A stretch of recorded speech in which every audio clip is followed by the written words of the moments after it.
ഇസ്ലാം മത പ്രചരണവുമായി ബന്ധപ്പെട്ടുകൊണ്ട് സൂഫികൾ നല്ല ധർമ്മം നിർവഹിച്ചിട്ടുണ്ട്. അതിന്റെ ഭൗതികമായ തെളിവുകളുണ്ട്. കുറച്ചുകൂടി സ്പഷ്ടമായി പറഞ്ഞാൽ അവർ ഉണ്ടാക്കിയിട്ടുള്ള ഒരുപാട് പള്ളികൾ നോർത്ത് ഇന്ത്യയിൽ അങ്ങോളം ഇങ്ങോളം നമ്മൾ സഞ്ചരിക്കുമ്പോൾ നമുക്ക് കാണാൻ കഴിയും.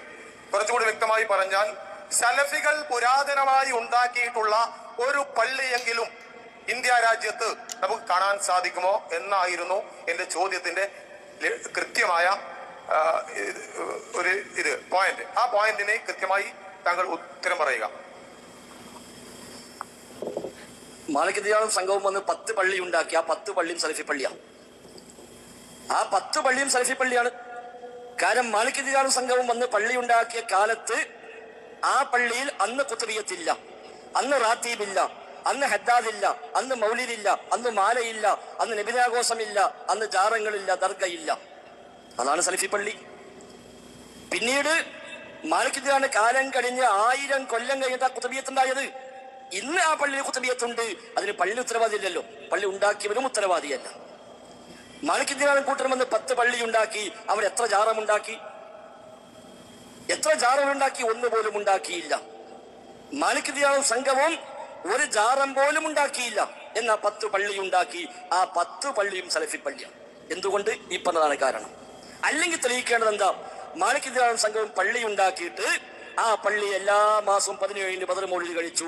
അതേപോലെ വർഷത്തിൽ 1-2 പ്രാവശ്യം കുതുബിയത്ത് നടത്തി. അവിടെ റാത്തീബ് ഉണ്ടായിരുന്നു, അവിടെ എന്നും ഹദ്ദാദ് ഉണ്ടായിരുന്നു എന്ന് തെളിയിക്കപ്പെടണം.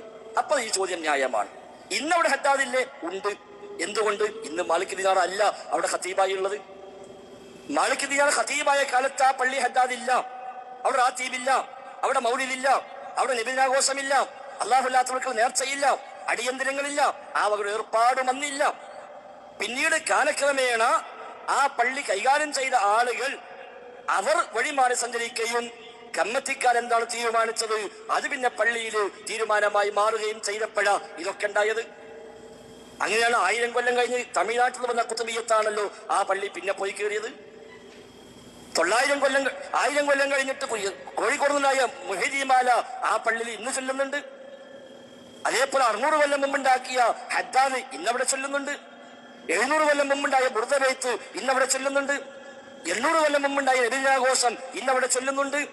അതൊക്കെ മാലിക് ദിയാൻ ഉണ്ടാക്കിയതാണോ? അല്ല. ഇനി മാലിക് ദിയാൻ സംഘം കൊണ്ടുവന്ന ഒരു മൗലിദ് കിതാബ് ഉണ്ടോ ചോദിച്ചാൽ ഉസ്താദിനോട് കിട്ടൂലല്ലോ. ഉസ്താദ് അമ്മകെ ഈ മങ്കൂസും സർവഫ്നാമക്കൾ ഒഴിവാക്കുക. മാലിക് ദിയാൻ സംഘമല്ലേ ഇസ്ലാം പ്രചരിപ്പിക്കാൻ ആദ്യം വന്നത്. അവര് കൊണ്ടുവന്ന മൗലിദ് മതി നമുക്ക്, അവർ കൊണ്ടുവന്ന റാത്തീബ് മതി നമുക്ക് എന്ന് ഉസ്താദുമാട് പറഞ്ഞു വെക്കുക. ഉസ്താദ് എടുത്തുണ്ടോ ആ മൗലിദ് കിതാബ്? നമുക്ക് ഒന്നിച്ചു ചെല്ലാം, ഒരു കുഴപ്പമില്ല. മാലിക് ദിയാനും സംഘവും കൊണ്ടുവന്ന് അവർ സ്ഥാപിച്ച പള്ളിയിൽ അവർ ആലപിച്ച മൗലിദ് കിതാബ് കിട്ടിയാൽ നമുക്ക് എല്ലാവർക്കും ഒന്നിച്ച് മൗലിദ് ഓതാം. ഒരു തർക്കവും ആ വിഷയത്തിലില്ല. അവരെ പള്ളിയിൽ അവരെ കാലത്ത് നടത്തിയ ഹദ്ദാദ് ഏതാണോ ആ ഹദ്ദാദ് നമുക്ക് എല്ലാവർക്കും ചെല്ലാം. ആ ഹദ്ദാദ് പറ്റില്ല അടുത്തും പറഞ്ഞാൽ അവനെ പുത്തൻവാദിയ, അവനെ പേടിക്കാം. അവരന്ന് ചൊല്ലിയ മൗലിദ് ഉണ്ടെങ്കിലും അതും പറ്റില്ല എന്ന് പറഞ്ഞാൽ അവര് പുത്തൻവാദിയ, നമുക്കത് പറയാം. നേരെ മറിച്ച് അവരെ പേര് വന്നിട്ട് പിൽക്കാലത്തോടെ കൂട്ടിച്ചേർക്കുക, ഇതൊക്കെ അവരുടേതാണെന്ന് പറയാ, അത് ന്യായമല്ല, അത് വ്യാജമാണ്. മരിച്ചുപോയ KC അബൂബക്കർ മൗലവി റഹിമഹുല്ലാ അദ്ദേഹം സാധാരണ പണ്ട് പ്രസംഗത്തിൽ പറയുമായിരുന്ന കഥ പറഞ്ഞു കേട്ടിട്ടുണ്ട്. അഥവാ ഗൾഫിൽ നിന്നൊരു പേരക്കുട്ടി വന്നപ്പോ വല്ലിപ്പാക്ക് ഒരു കൊട കൊണ്ടുവന്ന് കൊടുത്തുക, ഒരു ഗൾഫ് കൊട, ഫോറിൻ കൊട.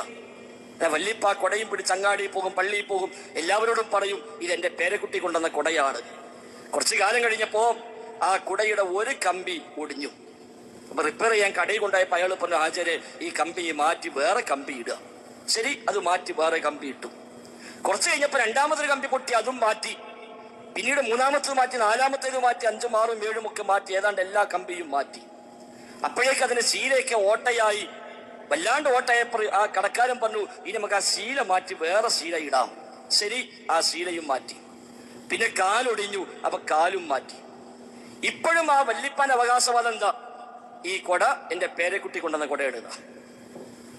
അയാൾ ചോദിച്ചോക്കെ ഇത് ഏതാ കൊടാന്ന്? അയാൾ പറയും ഇത് പേരക്കുട്ടി ഗൾഫിൽ നിന്ന് കൊടുത്തയച്ച കൊട എന്ന് പറയും. പേരക്കുട്ടി കൊടുത്തയച്ചതിൽപ്പെട്ട എന്താ അതിലിപ്പോ ബാക്കിയുള്ളത്?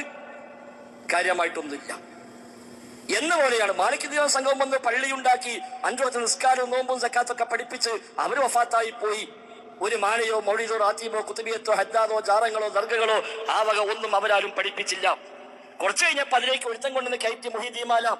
മറ്റാളെ വക ഒരു കുതബിയത്ത്, വേറെ വക റാത്തീബ്, മറ്റൊരാളെ വക നാരിയാസ്രാത്ത്, ഇങ്ങനെ ഓരോന്നോരോന്ന് കൂടുമ്പോ അറിയില്ല, ഒന്നിച്ചു മാറുമ്പോഴേ അറിയൂ.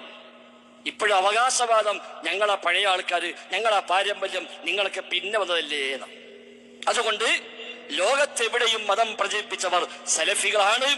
ഇന്നും മതം പ്രചരിപ്പിക്കുന്നവർ സലഫികൾ തന്നെയാണ്. അല്ലാത്തവർക്ക് എവിടെ നിന്ന് അഴിവത്ത്? അല്ലാത്തവർക്കുള്ള അഴിവത്ത് സലഫികളല്ലാത്ത ആരാ അത് അഴിവത്തം കൊണ്ടിറങ്ങുന്നത്?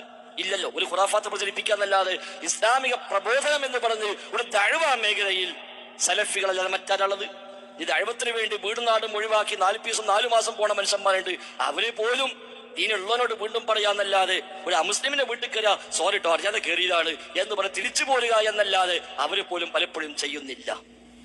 അതുകൊണ്ട് തന്നെ അവകാശവാദങ്ങൾ ആയിക്കോട്ടെ, നമുക്ക് അതിനെ അങ്ങോട്ടും ഇങ്ങോട്ടും തർക്കിക്കണമെന്നില്ല. യാഥാർത്ഥ്യം ഇതാണ് എന്നാണ് സൂചിപ്പിച്ചത്.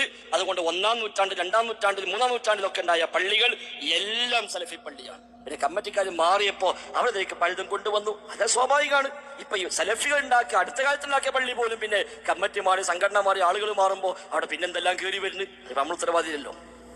അത് സ്വാഭാവികം. അത് കൈകാര്യം ചെയ്യുന്ന ആളുകൾ അള്ളാനെ പേടിക്കാതിരിക്കുമ്പോൾ അവർ പലതും ചെയ്തേക്കാം. അതുകൊണ്ട് ആ ഒരു അവകാശവാദത്തിനപ്പുറത്ത് യാഥാർത്ഥ്യങ്ങൾ തിരിച്ചറിയണമെന്നാണ് സൂചിപ്പിക്കാനുള്ളത്. അല്ലാഹു അഅലം.